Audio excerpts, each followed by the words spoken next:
आप पहुँचे हैं जो कि पीएम कुमारी से हमारी मुलाकात हुई, जो बंसीपुर पंचायत के मुखिया प्रत्याशी हैं। आज मैं आपसे दो बात उससे पूछूंगा जो आप लोगों के बीच बताएगी।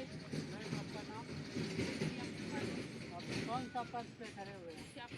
कौन सा पंचायत? आपका चुनाव भी धर्मों की संख्या कितना है? तो ये सब आपका सपोर्टर है। तो आप जो है कितना साल से ये पंचायत सेवा में लगे हुए हैं? पूरा साल से लगे हुए हैं। तो जनता का मूवमेंट क्या है? पंचायत में आके क्या क्या कीजिएगा? पंचायत में आके हम जनता की सेवा करना चाहते हैं। जो भी है कि पहले तो शौचालय का जो लेडीज लोग का है, रास्ते में सड़क पे बैठ के किनारे में, उसके लिए हमको इसी बात से हम लड़ाई कर रहे हैं, जो कि सब जनता मेरे साथ है। जो स्वच्छ भारत मिशन के तहत आप शौचालय का निर्माण कार्य कराएंगे, यही ना? तो अब मैं सर से कुछ जानना चाहेंगे। सर, आप पहला अपना परिचय। मैं योगेंद्र कुमार सोनी, प्रत्याशी पीएम कुमारी का पति, और बंसीपुर पंचायत में मैं अभी टीचर का काम करता हूँ, ट्यूशन टीचर। तो आप जो है क्या सोच के पंचायत पे उतरे हैं? यानी क्या आपका मकसद है कि पंचायत में आप क्या क्या सेवा कर सकते हैं? जी, हमारी सोच, आज लगभग 20 वर्षीय पंचायत चुनाव का कार्यक्रम चल रहा है, और इस विगत 20 वर्षों में हमारी जनता को उनका जो अधिकार मिलना था, अगर उस अधिकार से वो कहीं ना कहीं वंचित है, तो उस अधिकार को दिलाने के लिए हमारे अंदर में वह सोच उत्पन्न हुई कि नहीं, हमें अगर जनता की भलाई के लिए कुछ करना है तो हमें पंचायत चुनाव में आना पड़ेगा। साथ ही साथ हमारे बंसीपुर पंचायत में 9 मुखिया कैंडिडेट हैं। हमें किसी भी मुखिया कैंडिडेट से कोई विरोध नहीं है। मैं केवल अपनी बातों को, अपने प्रस्ताव को रखते हुए अपने इस क्षेत्र का सर्वांगीण विकास करना चाहता हूं। जैसा कि हमारे प्रत्याशी ने कहा कि हमारे पंचायत में सबसे महत्वपूर्ण कार्य है स्वच्छ भारत मिशन तहत जो कि नरेंद्र मोदी प्रधानमंत्री ने चलाया, शौचालय का निर्माण करना। और अगर शौचालय का निर्माण नहीं है तो हमारी माता बहनें सेफ नहीं हैं। तो उन्हीं के लिए हमने यह आंदोलन छेड़ा।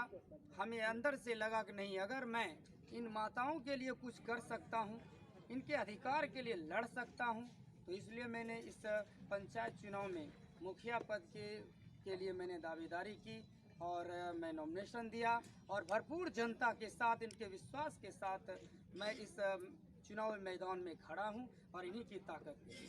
और शिक्षा के बारे में आप क्या कहना चाहेंगे? आपके पंचायत में शिक्षा का स्तर कैसा है?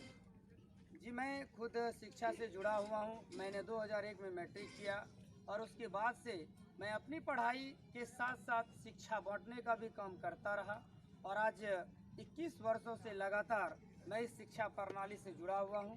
और शिक्षा बांटते बांटते मुझे काफ़ी लंबा अनुभव हुआ कि बिना शिक्षा, बिना ज्ञान के इस दुनिया में कोई भी कार्य नहीं किया जा सकता। इसलिए शिक्षा बहुत ही अनमोल चीज़ है, और मैंने देखा कि आज के हमारे युवा पीढ़ी इस शिक्षा पर विशेष ध्यान दे रहे हैं, और हमारे जो गार्जियन हैं वो भी अपने बच्चे को काफ़ी अच्छा बनाना चाहते हैं, जिसके लिए हमारे समाज में अच्छे अच्छे फैकल्टी, अच्छे अच्छे कोचिंग्स हैं, जिसके तहत हमारे विद्यार्थी बहुत मेहनत करके आगे बढ़ते चले जा रहे हैं। और जैसे कि हम पंचायत भ्रमण किए, हमको पता चला कि आपके पंचायत बाढ़ प्रभावित क्षेत्र में आता है। उसके बारे में आप क्या क्या कीजिएगा? जैसे बाढ़ प्रभावित क्षेत्र, बाढ़ के सीजन में आप उस पर क्या अमल कीजिएगा?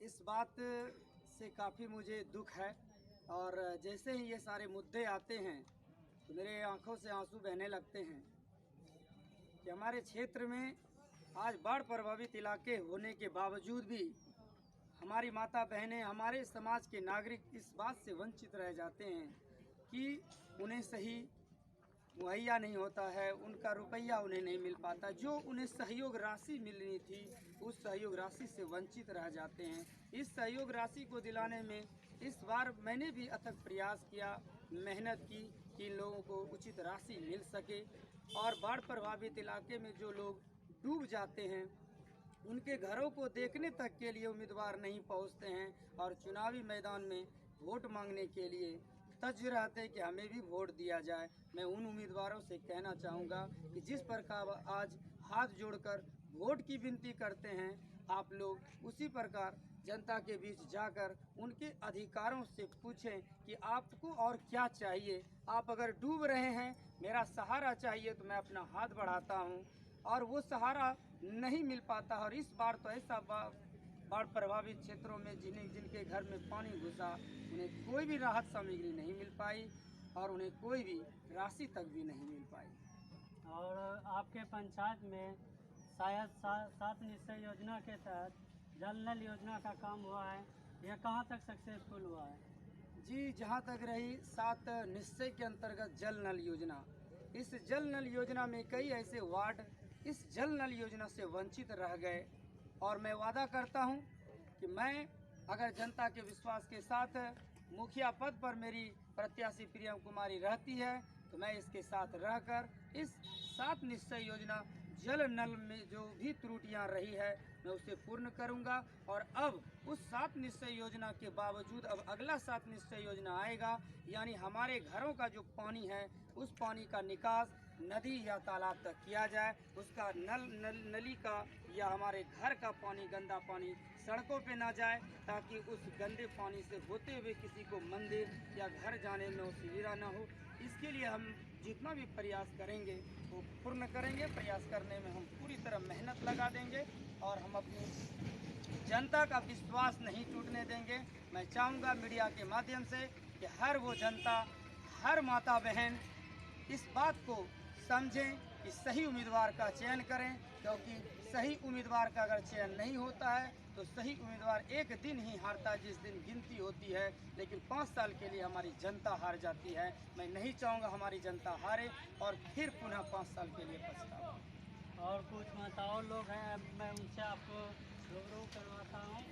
क्या आप किसको मतदान देना चाहेंगे? हाँ, ये सब ठीक है, मतदान प्रियम कुमारी को।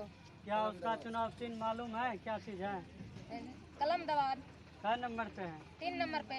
और कुछ भैया लोग हैं, उससे मैं जानना चाहूँगा, आप किसको मतदान देना चाहेंगे? हम प्रियम कुमारी को देना चाहते हैं। किस का उसका जो